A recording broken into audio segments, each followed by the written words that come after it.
If a hospital room has been locked for 30 years, would you open the door if you heard a child crying inside? Story time. Jake was 23 years old. He had just started his first night shift as a security guard at St. Mercy Hospital. The hospital was huge. Long white halls, bright lights, quiet rooms. But something felt wrong. Too quiet. Even the nurses seemed nervous. At 11:00 p.m., an old nurse stopped Jake. "Whatever happens," she said, "stay away from room 307. Jake laughed. "Why?" The nurse looked around, then whispered, "Because nobody in room 307 is alive." She walked away before he could ask more. Jake smiled. Ghost stories. Every old building had them. At midnight, Jake checked the security cameras. Everything looked normal. Then he noticed something strange. A little girl was standing outside room 307. She wore a white hospital gown. Her long black hair covered her face. Jake frowned. No, patient should be there alone. He looked at another camera. The hallway was empty. He looked back. The girl was gone. Jake felt a chill. Maybe the camera glitched. Then his radio crackled. A weak voice whispered, "Help me." Jake froze. The voice sounded like a child. "Please." Static filled the radio. Then silence. Jake followed the sound upstairs. The hall was empty. Room 307 stood at the end. A thick chain locked the door. Dust covered everything around it, as if nobody had touched it for years. Then he heard it, a child crying inside the room. Jake's heart raced. The crying sounded real, very real. He grabbed his flashlight. The crying became louder. "Mama." Jake stepped closer. "Mama, it hurts." His hand touched the cold chain. Then suddenly, bang. Something slammed against the door from inside.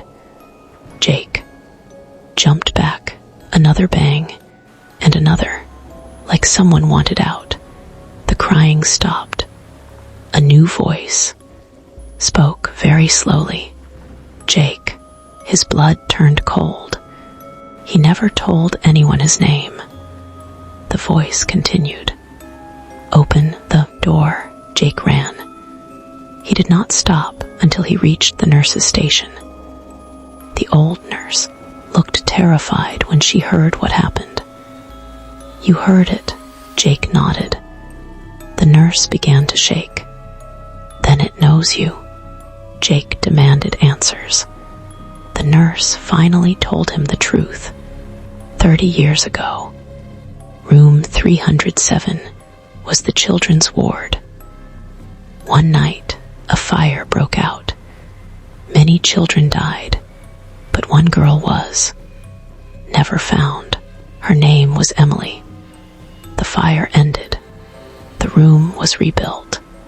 Yet strange things continued. Doctors heard crying. Patients vanished. People reported seeing a little girl. Finally, the hospital locked room 307 forever. Jake listened carefully, then asked one question.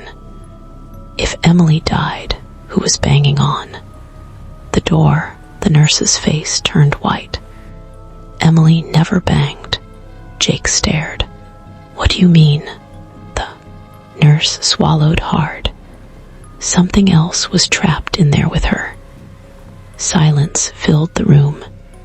At exactly 3:07 a.m., every light in the hospital went out. Darkness swallowed everything. People screamed. Machines stopped. Emergency alarms echoed through the halls. Then all the security monitors turned on by themselves. Every screen showed room 307. The door, the chain, the dark hallway. Then a figure appeared, not a little girl, a tall man. His arms were too long. His smile was too wide, and his eyes were completely black. He slowly turned toward the camera, then smiled. Every monitor exploded. Glass flew everywhere. The lights returned. Nurses cried. Patients screamed. Jake looked at the clock. 3:08 a.m. Everything became quiet. Too quiet. Then came a loud metallic sound. Clang, clang, clang, the chain. On room 307. Someone was breaking it. Jake and several staff members ran upstairs. The chain lay on. The floor broken. The door stood open. The room was empty. No beds, no furniture. Only black burn marks on the walls, and one small hospital bed. A little girl sat on it. Her face was hidden. Jake slowly approached. Emily, the girl nodded. Jake felt relief. Maybe she needed help. Maybe she was trapped somehow. Then she lifted her head. Jake nearly screamed. The girl's eyes were sewn shut. Black tears ran down her face. She pointed behind him. Jake turned around. Nobody was there. When he looked back, the girl was gone. A message appeared on the wall. Fresh, wet, written in dark red letters.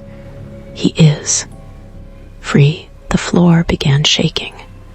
Screams echoed through the hospital. Doors slammed. Windows shattered. The temperature dropped.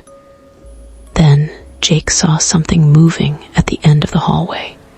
The tall man walking slowly, smiling, watching. Every person who looked at him disappeared. Not died. Disappeared, gone. As if they never existed. Jake ran. The nurses ran. Everyone ran. But the man never chased them. He simply walked, slowly, patiently, because he knew nobody could escape. As dawn arrived, police searched the hospital. Many people were missing. No clues, no bodies, nothing. The hospital closed forever. Years later, explorers entered the abandoned building. Most never returned.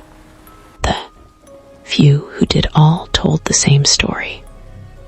A little girl cries inside room 307, begging for help.